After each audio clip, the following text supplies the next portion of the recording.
You got 5 seconds to explain why you're sitting in a Marine Corps GP tent, old man.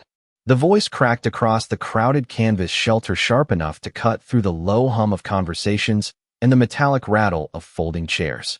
A few Marines near the coffee station looked up immediately, sensing trouble the way young enlisted men always did when pride and an audience collided in the same room.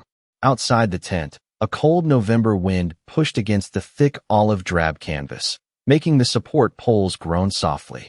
Somewhere beyond the flap entrance, a CH-53 helicopter thundered low across the base, the deep rotor hum vibrating through the ground beneath Camp Pendleton like distant rolling thunder.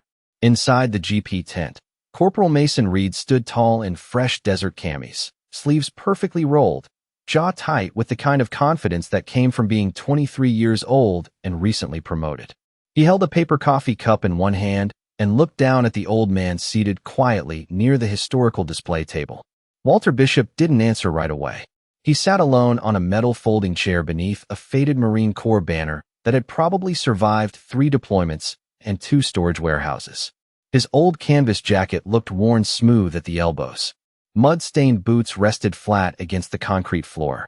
Beside him sat an old olive duffel bag, the fabric faded nearly gray from time.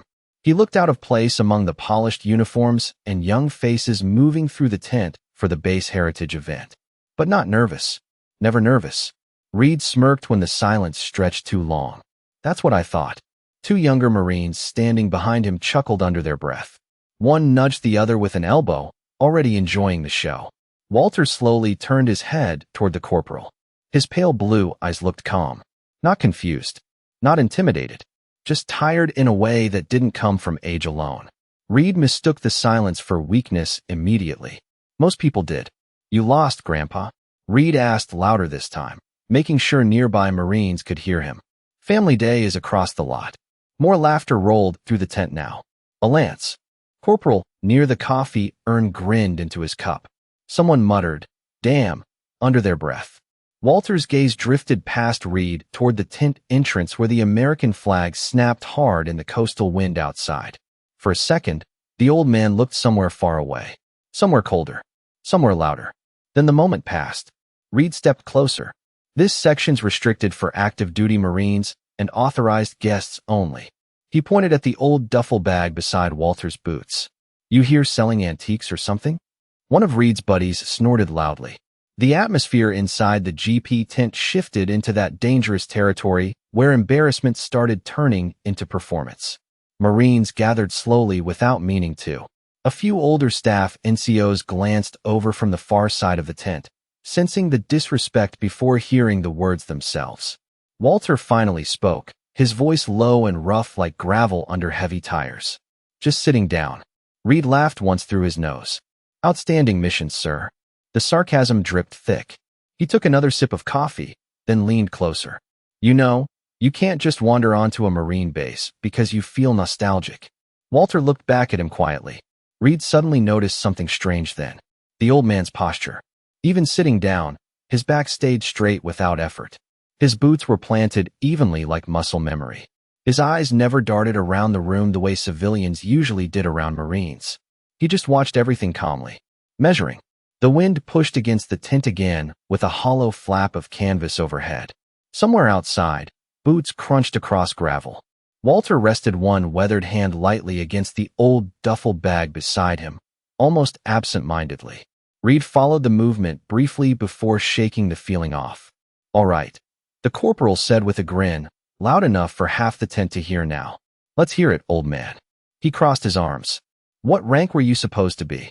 For a moment, the entire GP tent seemed to hold its breath.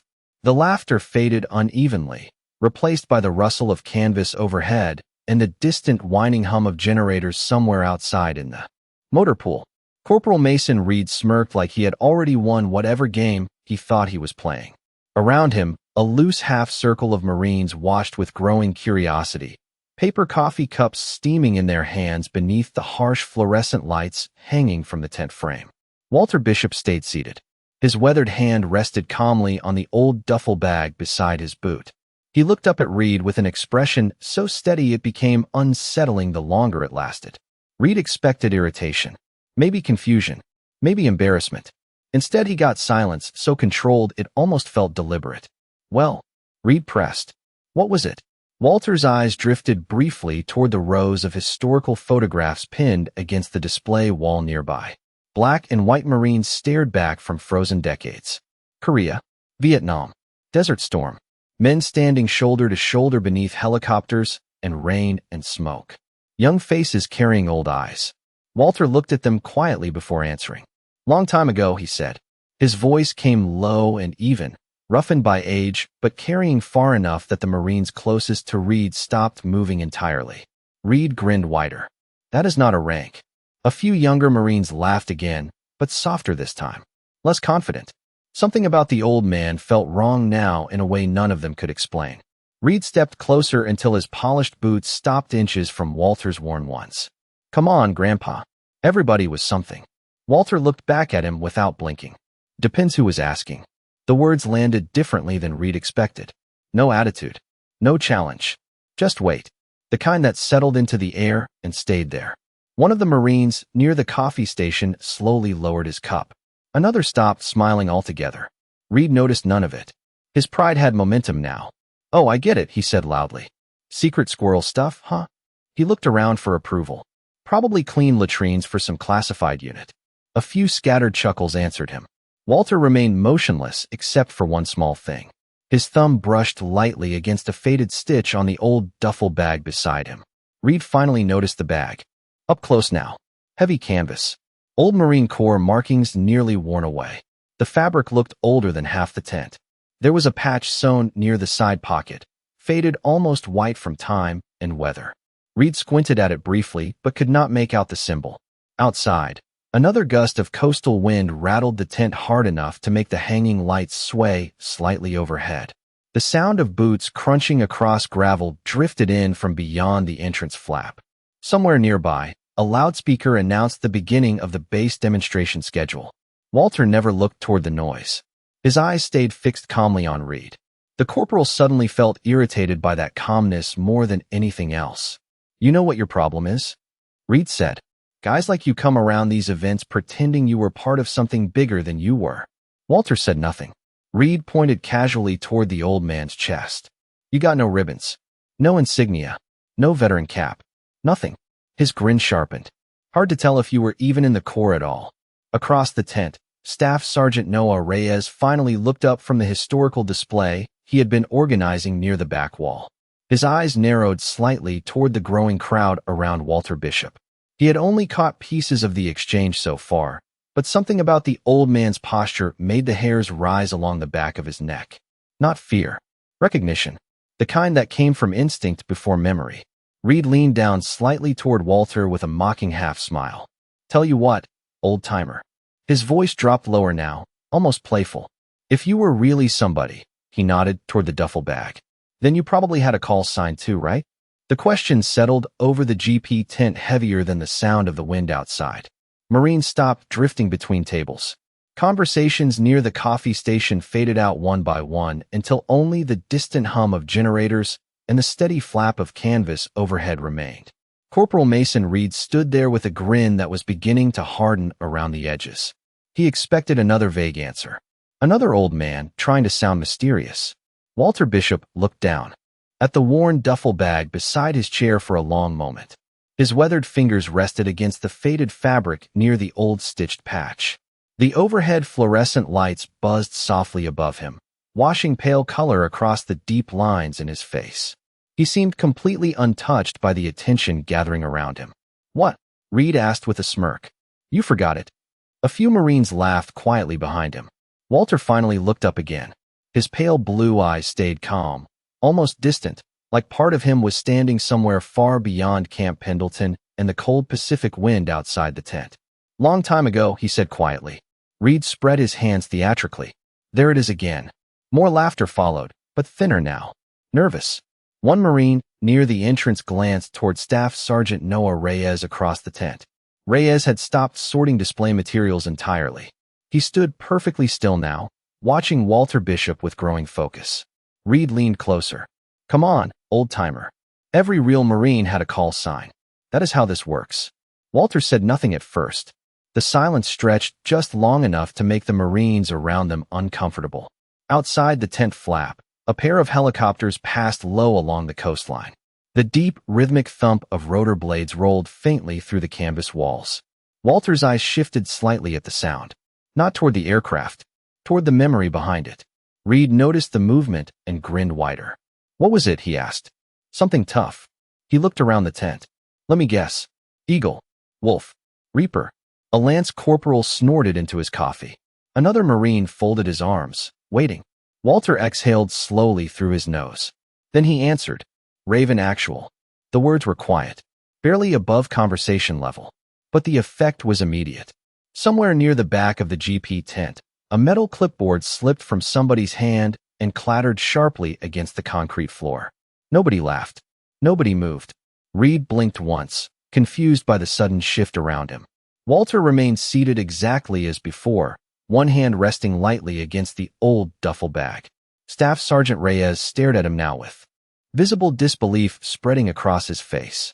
Not confusion, recognition, cold and immediate.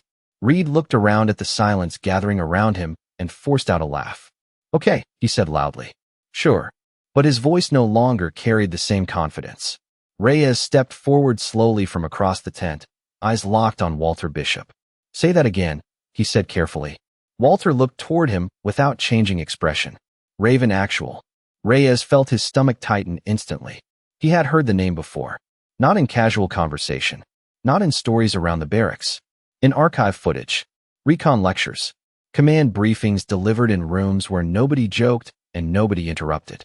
The name belonged to a Marine Corps ghost story whispered through generations of reconnaissance units. A man who held impossible lines long enough for others to get out alive. A call sign spoken with the same careful respect reserved for battlefields and funerals. Reed frowned, finally noticing the change in the room. Wait, he said, looking toward Reyes. You actually know what that means. Reyes ignored him completely. His eyes stayed fixed on Walter.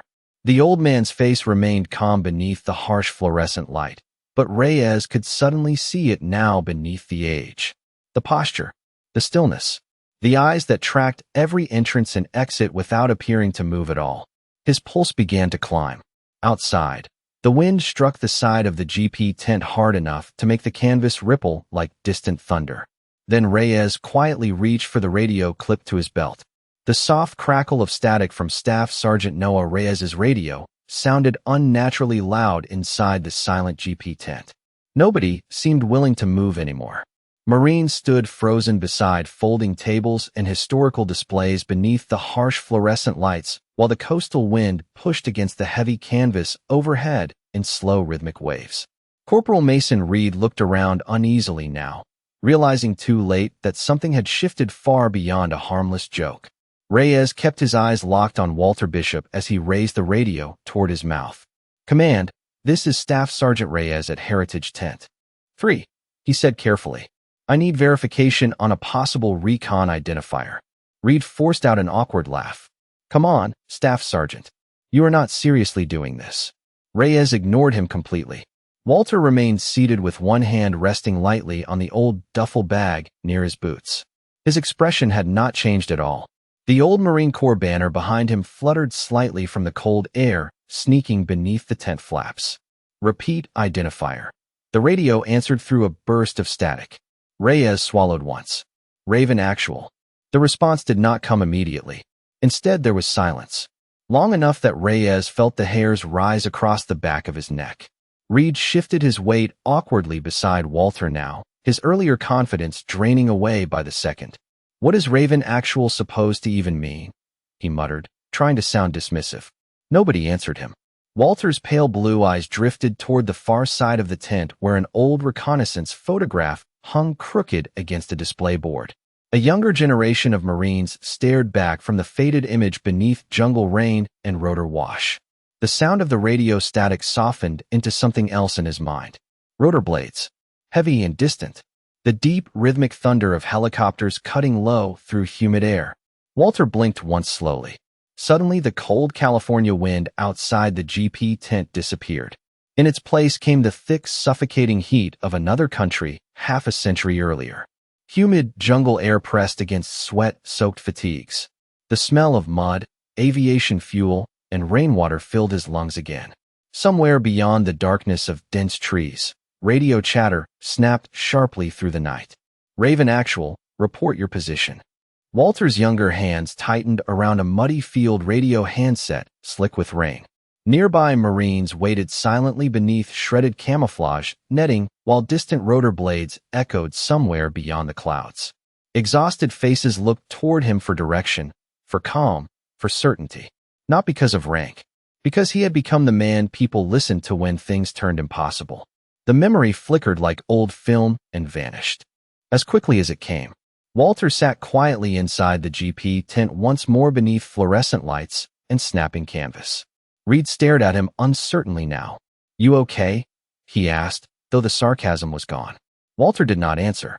Across the tent, several Marines exchanged nervous looks. One lance corporal quietly stepped backward away from the crowd without realizing he was doing it. Then the radio crackled again. This time the voice on the other end sounded different. Tighter. Alert. Staff Sergeant Reyes, the operator said carefully. Confirm the individual is physically present. Reyes glanced toward Walter. Affirmative. Another pause followed. Reed could hear muffled voices speaking rapidly in the background over the radio now. Papers moving. A chair scraping hard across a floor somewhere far away. Then a new voice came across the line, older and sharper. Staff Sergeant, do not let him leave the tent. Reed blinked hard. Reyes frowned slightly. Sir. The voice returned immediately. Repeat. Do not let Walter Bishop leave that tent. The entire GP tent seemed to freeze colder than before. Reed slowly turned toward the old man, sitting calmly beside the faded duffel bag. Wait, he said quietly. How do they know his name? Walter finally looked up at him again. Calm. Steady. Almost tired. Outside, somewhere beyond the canvas walls, the sound of approaching vehicle engines began rolling across the base. The low growl of approaching engines rolled closer across Camp Pendleton, like distant thunder moving over concrete and steel. Inside the GP tent, nobody spoke. Marines stood rigid beneath the humming fluorescent lights while the cold coastal wind rattled the canvas walls hard enough to make the hanging Marine Corps banner sway above Walter Bishop's head. Corporal Mason Reed stared at the old man, now with confusion slowly turning into unease. The confidence that had fueled his jokes minutes earlier was evaporating fast. Walter remained seated exactly as before, calm and unmoving beside the faded duffel bag near his boots. Staff Sergeant Noah Reyes lowered the radio slightly from his mouth, his jaw tight. He had spent nearly 15 years in the Corps. He knew the difference between normal command traffic and panic disguised as professionalism. What he had just heard over that radio was not routine. Somewhere outside the tent, vehicle doors slammed shut one after another. Reed swallowed hard.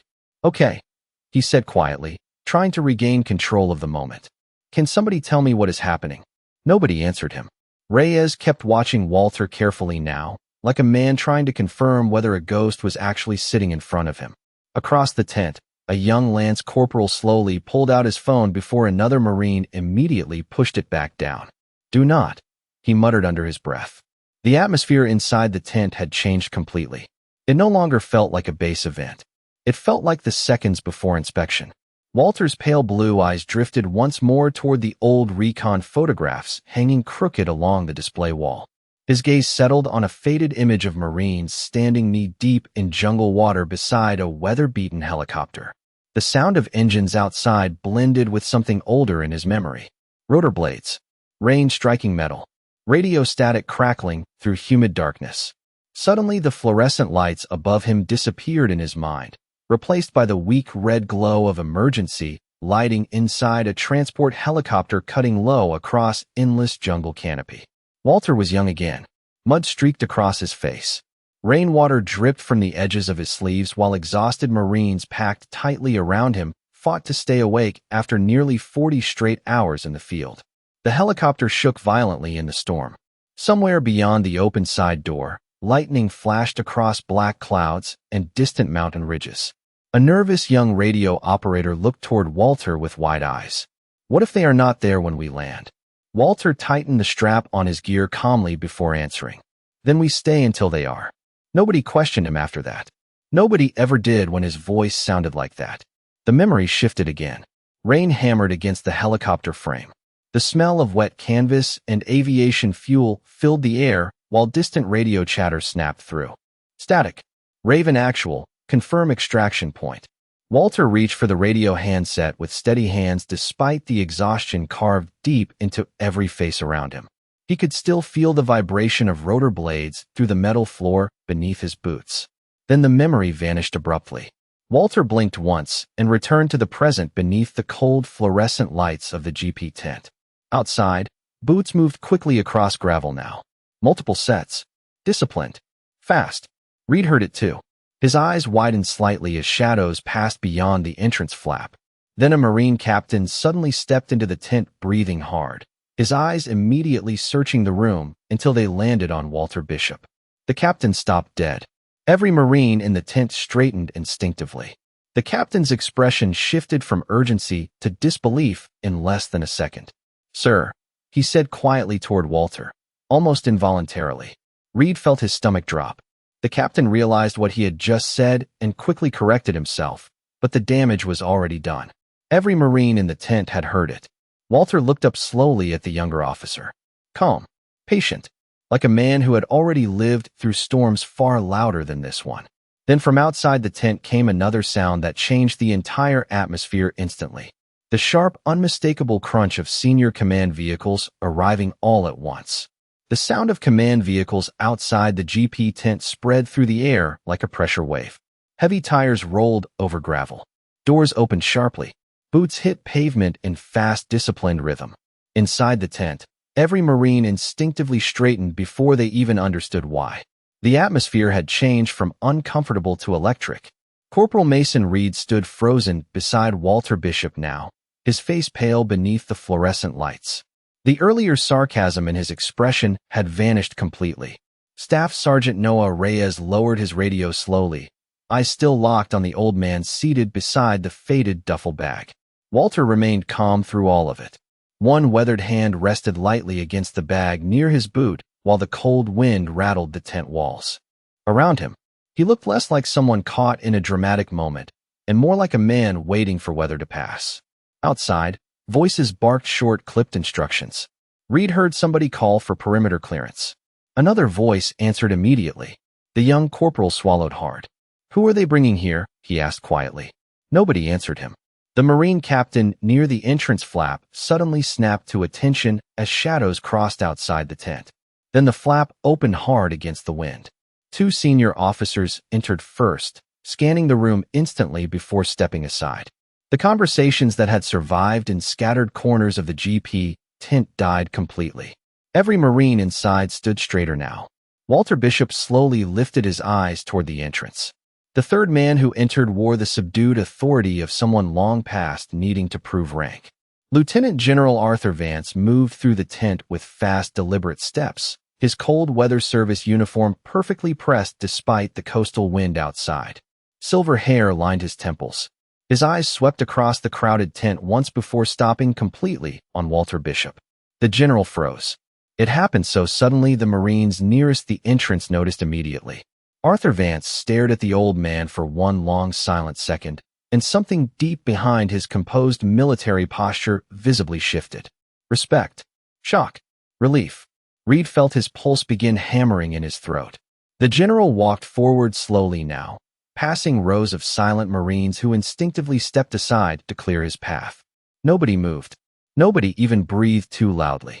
Walter remained seated beneath the old Marine Corps banner while the most powerful officer on the base approached him with an expression Reed had never seen directed toward anyone outside official ceremonies. Walter looked up calmly as the general stopped directly in front of him. For a moment, neither man spoke. The fluorescent lights hummed softly overhead. The canvas tent snapped sharply in the cold wind outside. Somewhere beyond the walls of the tent, another helicopter passed low over the coastline. Then General Vance quietly removed his cover. Every Marine in the tent stared in disbelief. Reed felt his stomach turn cold. The general stood perfectly straight in front of Walter Bishop. Then he saluted. Not casually, not symbolically. A full sharp Marine salute delivered with absolute precision. The entire GP tent fell into complete silence. Reed could actually hear the faint buzzing of the overhead lights now. Walter looked at the general for a long moment before slowly standing from the folding chair. Even at his age, the movement carried unmistakable discipline. His old boots settled evenly against the concrete floor as he returned the salute with calm, practiced precision. Several Marines nearby visibly stiffened when they saw it. Not because of the gesture itself, because of how natural it looked. Like muscle memory burned into bone decades earlier. General Vance lowered his hand first. His voice came low and steady.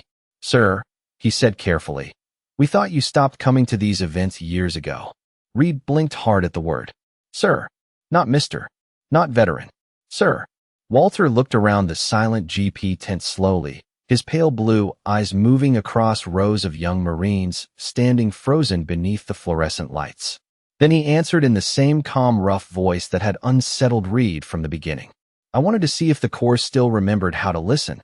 The silence after Walter Bishop's words settled across the GP tent, heavier than any shouted command. Marines stood motionless beneath the humming fluorescent lights while the cold Pacific wind rattled the canvas walls in slow, uneven waves.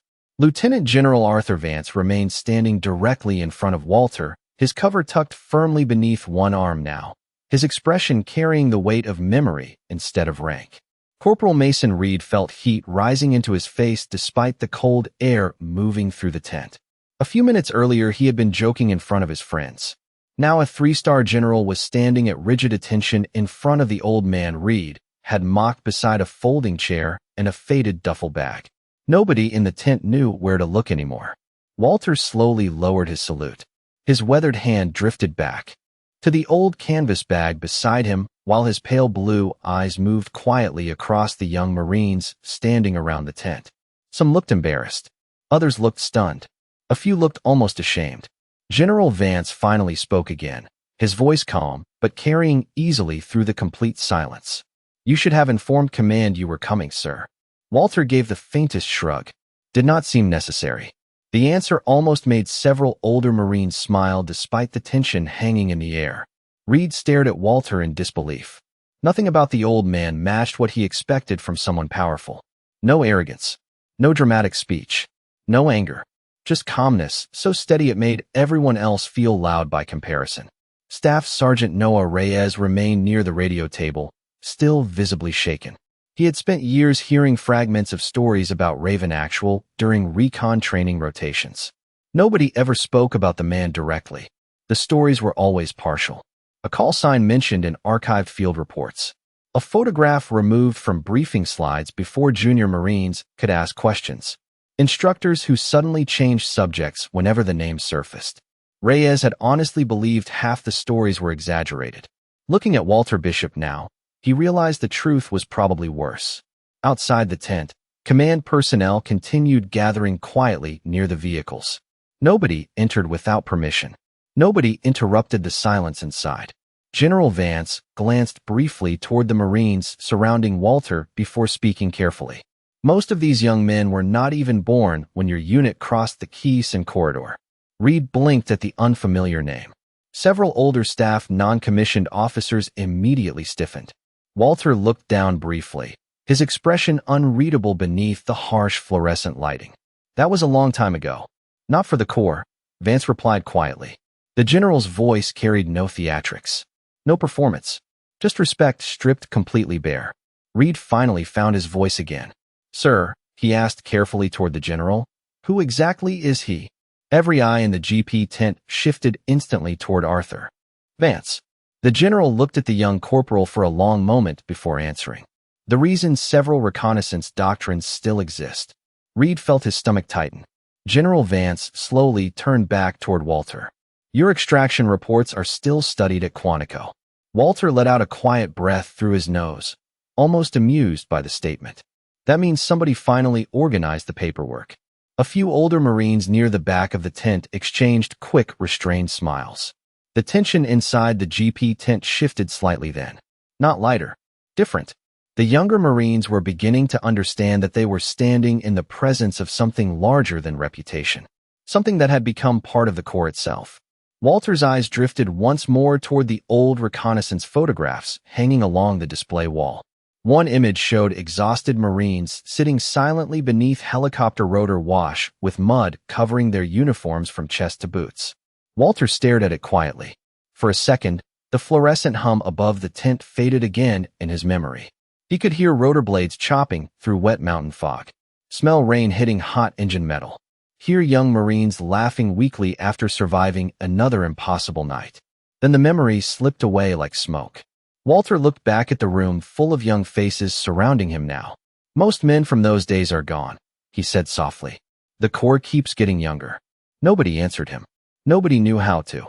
The wind outside the GP tent rose harder as evening clouds rolled over Camp Pendleton, carrying the cold, salty scent of the Pacific through the canvas seams. Inside, nobody had moved very far from where they stood. Marines remained gathered in quiet clusters beneath the fluorescent lights, stealing cautious glances toward Walter Bishop, like younger men standing too close to living history without knowing the proper distance. Lieutenant General Arthur Vance finally stepped slightly to the side, giving Walter space instead of authority.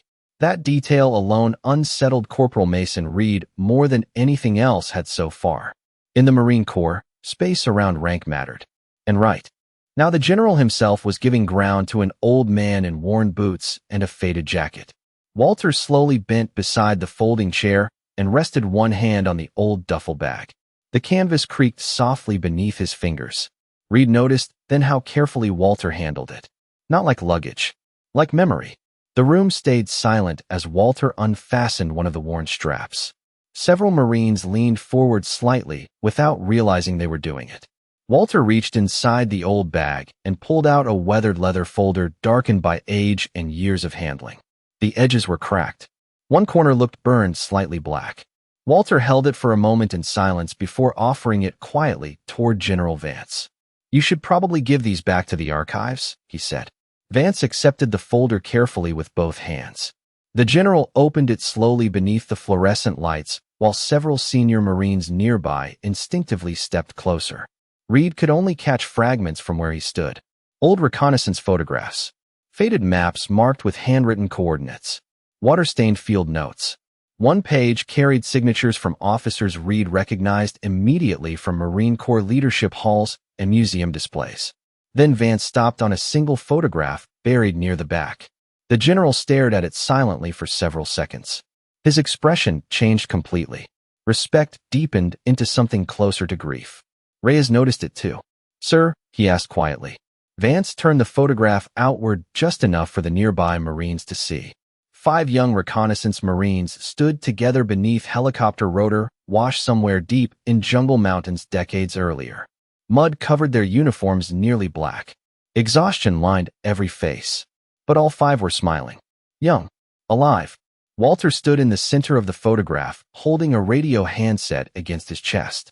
Across the bottom someone had written in faded ink, "Raven Actual Team. Winter Rotation." Reed stared at the image. The old man standing beside the folding chair looked nothing like the Marine in the photograph, and yet somehow exactly the same. The eyes had not changed at all. One of the older gunnery sergeants near the back exhaled slowly beneath his breath. "Good Lord," he muttered. General Vance carefully slid the photograph back into the folder. 3 of these men never came home after the following deployment, he said quietly. Walter nodded once. No drama. No performance. Just acceptance worn smooth by time. Reed suddenly felt embarrassed by the sound of his own voice earlier in the afternoon.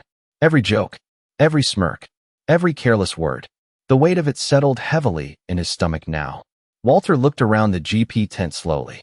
"Most people forget eventually," he said calmly. "That is normal." Vance shook his head immediately. "Not these men." Outside, the evening sky darkened further over the base. Headlights from command vehicles cast moving shadows across the canvas walls, while the low rumble of helicopters drifted somewhere beyond the coastline. Inside the tent, the younger Marines no longer looked at Walter Bishop with curiosity. They looked at him carefully now, respectfully, like men realizing too late they had mistaken silence for weakness. Reed finally stepped forward awkwardly, his face tight with shame. "Sir," he said quietly toward Walter, the word feeling completely different now. "I did not know." Walter looked at him for a long moment beneath the harsh fluorescent light. Then the old Marine gave the smallest shrug. You were not supposed to. The GP tent stayed quiet long after Walter Bishop's words faded into the cold evening air. Outside, the wind coming off the Pacific rolled through Camp Pendleton in slow, steady gusts, rattling the canvas walls and carrying the distant sound of helicopters moving somewhere beyond the coastline. Inside the tent, Marines stood motionless beneath the fluorescent lights, the atmosphere no longer tense, but heavy with something deeper. Understanding. Corporal Mason Reed lowered his eyes briefly, the earlier arrogance drained completely from his face. Walter watched him without judgment. That somehow made it worse. The old Marine slowly reached for the worn leather folder General Vance still held carefully in both hands. You keep those, Walter said quietly. The Corps takes better care of history than I do these days. Vance looked down at the folder for a moment before nodding once. The general's voice came softer now. Sir, there are officers at Quantico who still study your extraction routes. Walter gave a faint, tired smile at that. Most of those routes were guesses. A few older Marines nearby exchanged restrained smiles beneath the silence. Reed looked again at the faded reconnaissance photograph inside the folder. 5 young Marines standing shoulder to shoulder beneath Rotor Wash and Jungle Ring.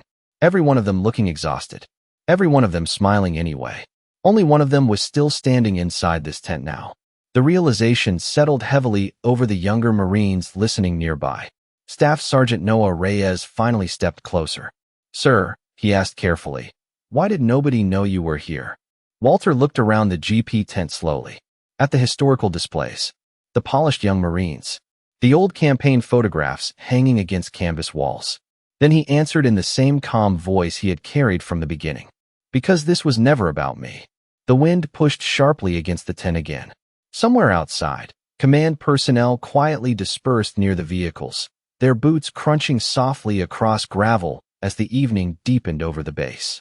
General Vance glanced toward the young Marines gathered around Walter.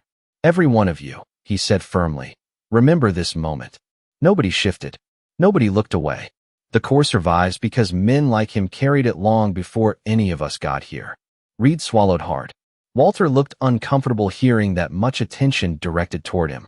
He reached down for the old duffel bag beside the folding chair and slowly lifted it over one shoulder. The movement was steady despite his age. Familiar, like a man who had carried heavier things through worse weather for most of his life. General Vance instinctively stepped aside to clear his path. So did every Marine nearest the aisle between the folding tables. Nobody was ordered to move. They simply did. Walter paused near the tent entrance beneath the snapping Marine Corps banner overhead. Cold evening light spilled through. The open flap, silver against the concrete floor. For a moment he stood there quietly, looking out toward the distant base lights glowing beneath the darkening California sky. Reed finally spoke again, his voice low with genuine respect now. Sir. Walter turned slightly. Reed held his posture stiff and straight. Thank you for your service. The words sounded small compared to everything hanging in the air around them, but Walter nodded once like they mattered anyway. Take care of each other, he said quietly. That is the part people forget first. Then he stepped out into the cold evening wind. The Marines inside the GP tent remained completely silent as the old man disappeared past the command vehicles and fading headlights beyond the canvas walls. Nobody rushed to speak after he left. Nobody joked. Even the younger Marines understood somehow that raising their voices would ruin something important. General Vance watched the empty entrance for a long moment before quietly replacing his cover. Dismissed, he said softly. But few Marines moved right away. Corporal Mason Reed stood staring toward the darkness outside the tent where Walter Bishop had vanished into the cold Pacific night. Somewhere far above the coastline, helicopters crossed the clouds with their deep rhythmic thunder fading slowly into the distance. And for the first time since joining the Corps, Reed finally understood that some Marines carried rank long after the uniform itself was gone. Some salutes lasted a lifetime.